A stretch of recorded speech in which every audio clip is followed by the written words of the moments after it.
خريطة واحدة بس كانت كفيلة إنها تشعل أزمة دبلوماسية وتعيد رسم التحالفات في شمال إفريقيا كلها.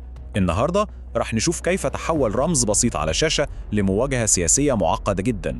ممكن الموضوع يبدو بسيط، شوية خطوط على خريطة، لكن السؤال الحقيقي هو كيف ممكن لرمز جغرافي مثل هذا أن يقلب سياسة دولة كاملة رأساً على عقب؟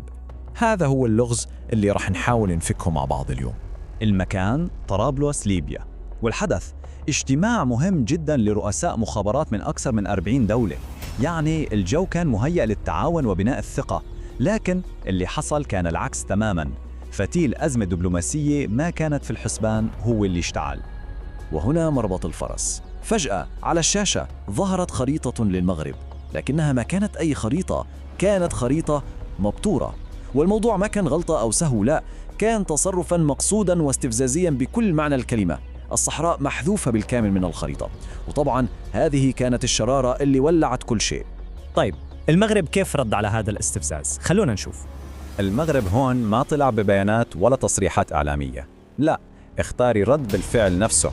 كانت خطوة هادئة وصامتة، لكن صدقوني صداها كان أعلى من أي كلام ممكن يقال. وهنا تظهر قوة الرد المغربي. عشان نفهم لازم نعرف أن المغرب ما كان مجرد مؤيد لرجوع مقر التجمع الساحل والصحراء اللي هو سين صاد لطرابلس، لا، كان من أشرس المدافعين عن هذه الفكرة. فكونه يقاطع الافتتاح الرسمي للمقر هذا ما كان مجرد غياب، هذا كان سحباً لدعم سياسي مهم جداً ورسالة واضحة: الدعم والولاء له ثمن. طيب ليش هذه المقاطعة كانت مهمة لهذه الدرجة؟ أولاً، المغرب عضو مؤسس في التجمع هذا من سنة 1998.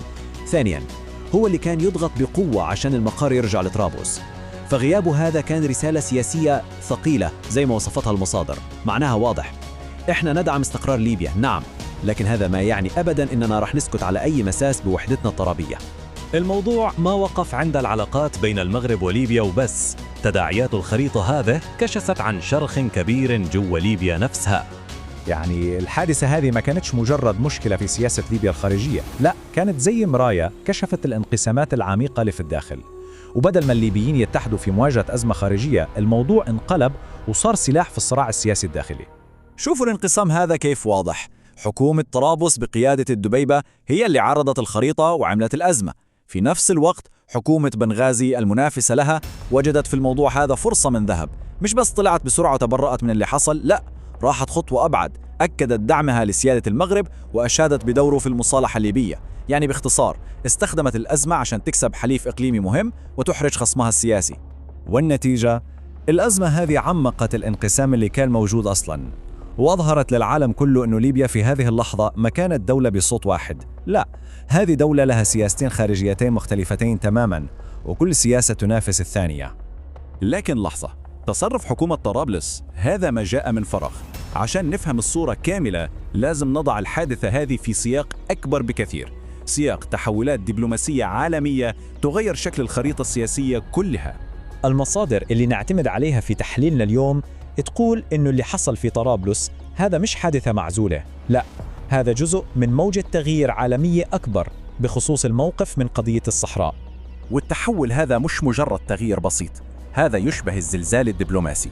شوفوا معي، في أمريكا اللاتينية دول مثل بوليفيا وبنما كانت من داعمي البوليساريو وغيرت موقفها.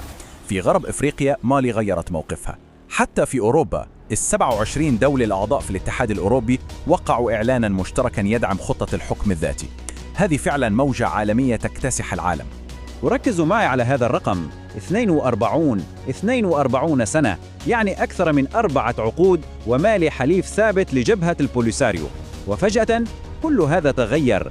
هذا التحول لوحده يوضح لنا مدى عمق التغيير الجذري اللي يحصل. والمصادر مش بس تحلل اللي فات، هذه كمان تتوقع اللي جاي. في توقع جريء يقول إنه قوتين أفريقيتين كبار، نيجيريا وإثيوبيا، ممكن يكونوا هم اللي عليهم الدور في تغيير موقفهم، وهذا معناه إنه الموجة هذه لسه مكملة. كل اللي شفناه هذا يوصلنا لسؤال واحد مهم وحاسم: مع انهيار التحالفات القديمة، يا ترى إيش شكل خريطة القوة الجديدة اللي تترسم الآن في شمال إفريقيا؟ الإجابة على هذا السؤال هي اللي راح تحدد شكل مستقبل المنطقة كلها. شكراً لمتابعتكم.